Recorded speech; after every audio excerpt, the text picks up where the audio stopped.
Jadi saya kira bagi orang-orang bernalar, kita di persimpangan jalan.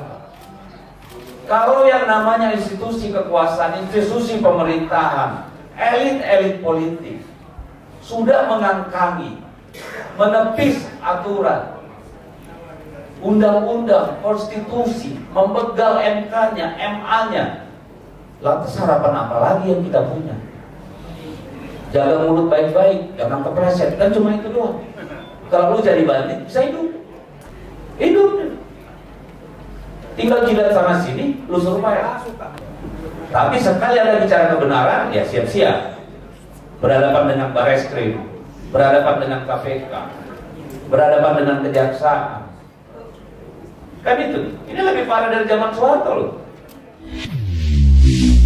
Ya kalau saya ragu-ragu nggak di sini saya hari ini. Kemarin pileg itu sampai yang namanya Kapolda segala macam juga mengoperasi saya, tapi emang gue pikirin.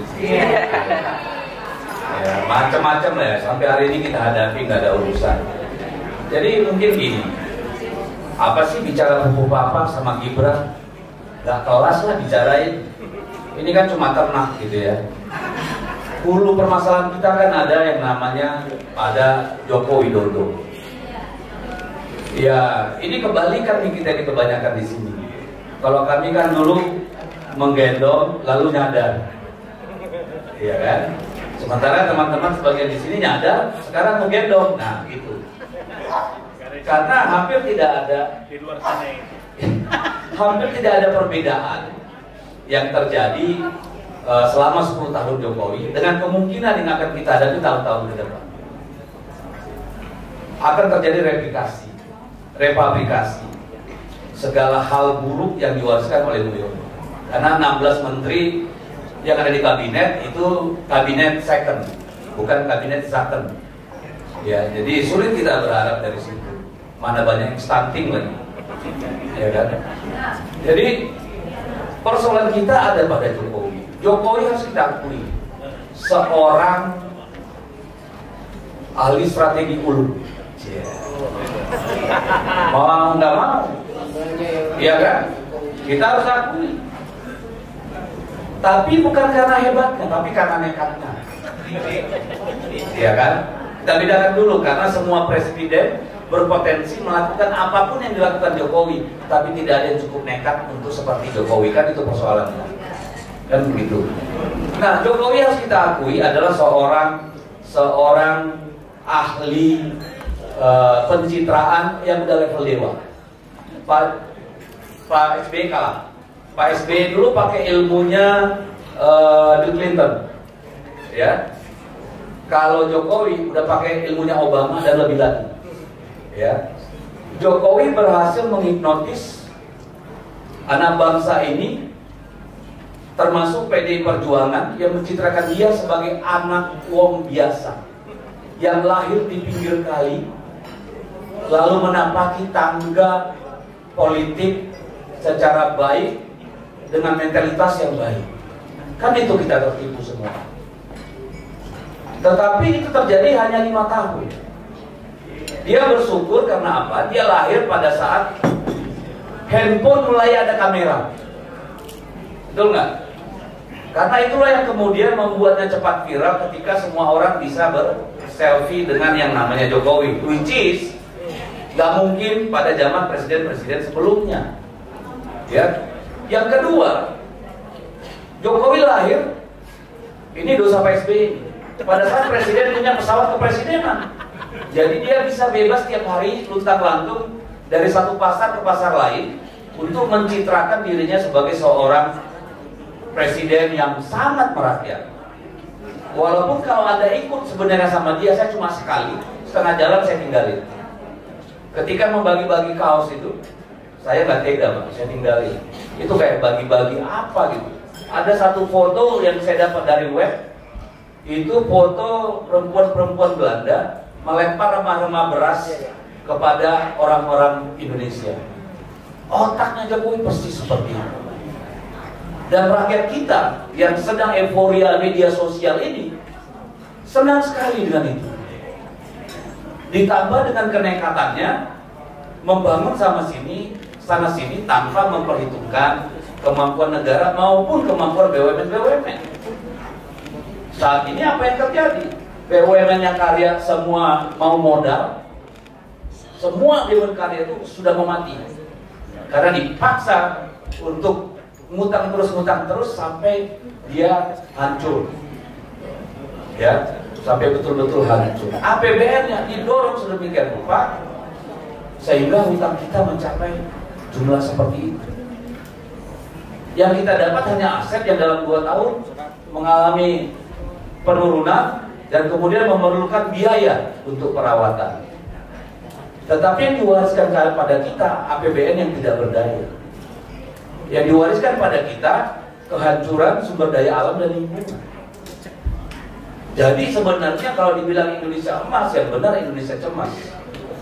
Gak ada itu, ya.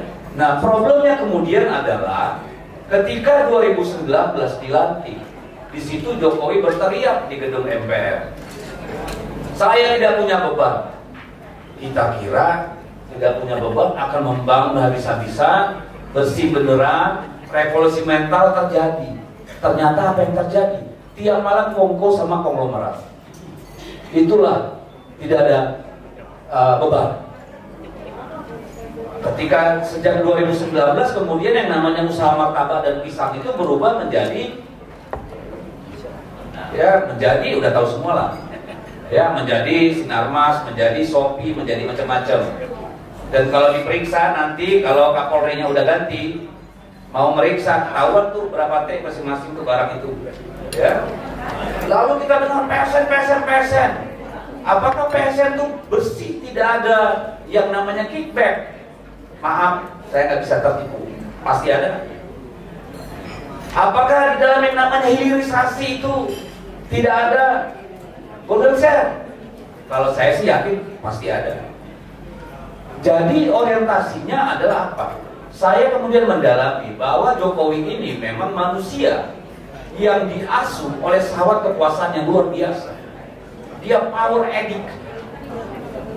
Tidak hanya power addict, dia juga kamera addict. Kalau orang Medan bilang banci tampil barangnya. Kalau nggak kena kamera sehari pusing kepalanya, ya kan? Jadi inilah kemudian yang mendorong dia melahirkan dinasti-dinasti ini. Tahun 2020 Gibran dan menantunya Bobi minta jadi wali kota. Lalu kemarin tiba-tiba anaknya yang baru 1 hari apa 2 hari jadi anggota partai, langsung ketua umum partai politik. Saya perlu 21 tahun di PDIP baru bisa jadi ketua DPP. 21 tahun merangkak dari bawah. Dari situlah kita melihat sejak 2019 yang namanya Jokowi sudah nggak punya rem. Benar-benar sudah nggak punya rem. Ya, jadi dan yang mungkin semua sudah ngalamin, saya juga ngalamin. Tiap kali saya posting, 99% yang komen tuh pasti buzzer dengan kata-kata yang hampir sama, akunnya private, no likes, ya kan? Video cuma 1 atau 2, atau posting-posting hal-hal yang nggak berkaitan dengan orang yang komen, ya, sampai kita harus mengebalkan diri nih, supaya emang gue pikirin lu itu aja.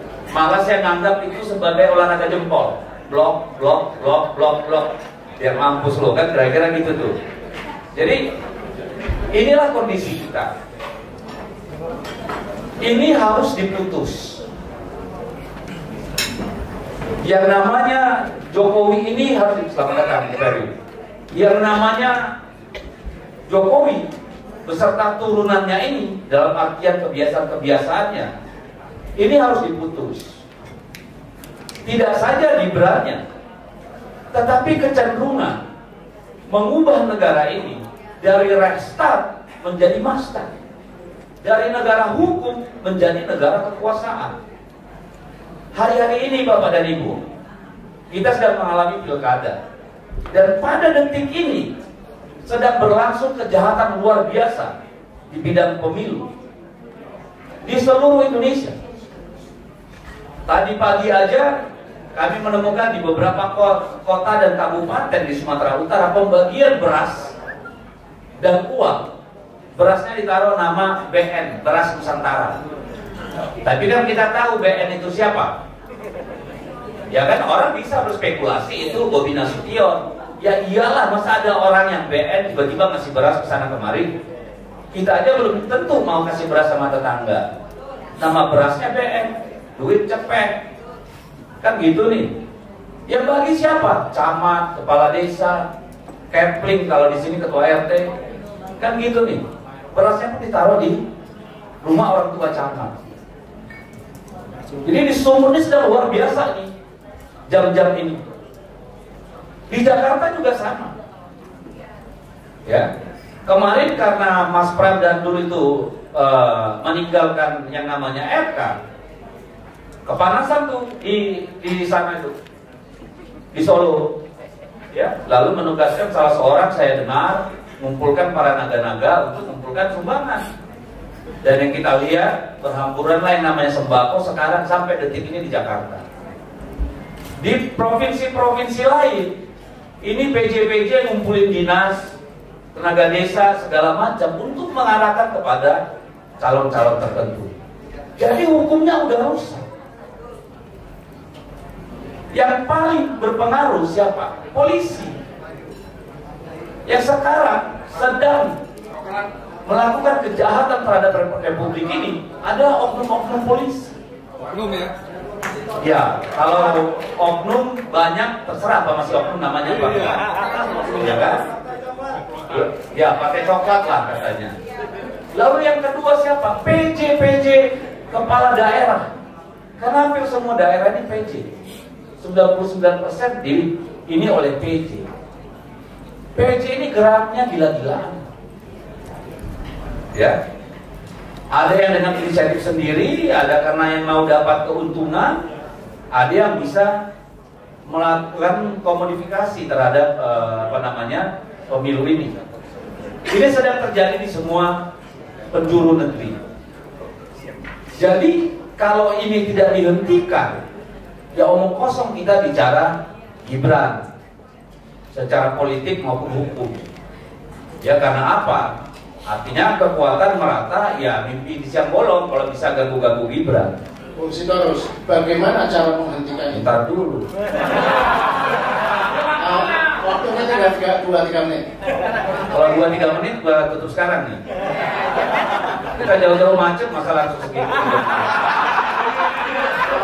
Ya paham. Jadi ini persoalannya adalah, pertanyaan saya adalah, kita punya presiden apa enggak sih? Atau kita balik pertanyaan, sampai kapan kita menunggu Pak Prabowo mendapatkan kepercayaan diri benar-benar sebagai seorang presiden, sebagai primus inter pares di Republik ini? Kalau itu nggak kejadian, ya boro-boro ngomong politik Pak, mereka 84%. Nggak ada politik yang bisa mengubah konstelasi. Mau bicara hukum, kalau Kapolrinya masih Listio Sigit, sampai berbulu nih gelas nggak akan ada perubahan Pak. Bayangin gelas bisa bulu Pak. Jadi ini, kalau Pak Prabowo sudah mengganti Kapolri, mungkin kita bicara hukum. Karena saya percaya banyak perwira-perwira yang tidak mau institusi Polri rusak oleh Kapolrinya. Tapi kalau masih dia yang jadi Kapolri, nggak ada harapan. Itu yang pertama kalau hukum.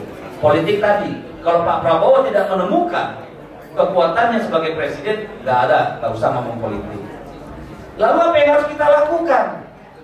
Yang bisa mengubah para penguasa ini, kalau ada kerumunan dan ada HP Pak. Dua ini aja. Kemarin revisi undang-undang pilkada yang bermaksud membegal putusan Mahkamah Konstitusi bubar jalan gara-gara apa? Banyak orang berkumpul di depan gedung DPR dan di berbagai kota, bubar jalan. Jadi nggak usah ngomong politik, nggak ngomong hukum. Bisa nggak kita bawa orang sebanyak-banyaknya? Saya kira bukan. Kenapa? Karena semua yang dukung ini juga, saya kira tidak dengan hati yang bersih. Kan ini ilmunya Edgar H. Hoover. Ya, yang mengumpulkan semua kasus-kasus para elit-elit. Silakan lu nyolong datamu sama gua. Ini kan mereka di tiang gantungan, Bang. Jadi kalau dibilang mereka dukung Jokowi itu dengan tulus ikhlas, enggak. Semua pada takut. Karena apa? Ya banyak dosanya. Kalau nggak ada dosanya, emang takut. Kayak Bu Mega misalnya, emang kok pikirin, suka lu, panggil gua katanya sama Kapolri. Kan gitu nih. Jadi perubahan itu hanya akan dimungkinkan di jalanan. Saya tidak mau nyuruh orang ke jalanan, tapi kan ditanya tadi ya, gimana caranya mengubah? Ya orang di jalan. Yang ditakuti cuma itu. Gak ada yang lain. Ya. Setuju. Jadi mari kita coba dari sini 100 orang, nanti 1000 orang, lalu 10.000 orang, mulanya di Jakarta, lalu Bandung, Surabaya, dan seterusnya. Hanya itu yang akan mengubah negara ini. Kalau tidak, apa yang kita alami 10 tahun Jokowi hanya akan diulang pada tahun-tahun mendatang. Iya, kalau masih Pak Prabowo jadi presiden, kalau 2029 yang menang Gibran gimana, Pak? Kan ini pilkada sedang diatur-atur supaya semua jadi anak buahnya. Dalam artian bisa nanti menguasai negara dong. Jadi kalau tidak sekarang memang nggak ada kesempatan lain. Salah satu cara mengubah itu, langkah pertama adalah memastikan di pilkada bukan calon-calon yang didukung oleh Mulyono. Kan gitu nih. Karena ada pepatah Cina bilang, terima kebaikan orang, Anda kehilangan kemerdekaan. Lah bayangin orang kayak Lutfi, kayak RK, bukan minta dukungan rakyat, minta dukungannya Mulyono. Sampai kayaknya Jokowi itu buka jasa titipan tuh, just tip pilkada. Gila kan? Jadi saya kira bagi orang-orang bernalar, kita di persimpangan jalan. Kalau yang namanya institusi kekuasaan, institusi pemerintahan, elit-elit politik sudah mengangkangi, menepis aturan, undang-undang, konstitusi, membegal MK-nya, MA-nya, lantas harapan apa lagi yang kita punya? Jaga mulut baik-baik, jangan kepleset, kan cuma itu doang. Kalau lu jadi bandit, bisa hidup. Hidup. Tinggal jilat sana sini, lu suruh bayar. Tapi sekali ada bicara kebenaran, ya siap-siap. Berhadapan dengan Barreskrim, berhadapan dengan KPK, berhadapan dengan kejaksaan. Kan itu. Ini lebih parah dari zaman Soeharto loh. Gila aja kita ini. Setbacknya. Tapi juga ini mungkin peluang bagi kita untuk nanti cuci darah gitu. Dengan syarat Pak Jokowi lagi, Pak Prabowo menemukan itu tadi, pusakanya sebagai presiden itu. Karena pusaka itu kayaknya masih ditarik-tarik sama Pak Jokowi, belum dipegang penuh tuh. Saya pribadi, saya tersinggung ketika Pak Prabowo diperlakukan kayak begitu di Solo untuk dukung Jawa Tengah itu. Itu keterlaluan.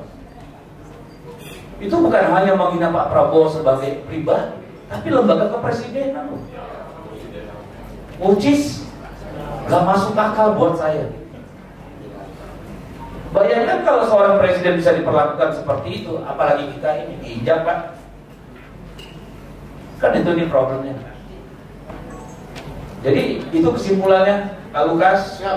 Jangan berharap perubahan secara politik maupun secara hukum yang mungkin hanya ketika rakyat mengatakan cukup, muat, dan seperti Wujud Tukul bilang, lawan.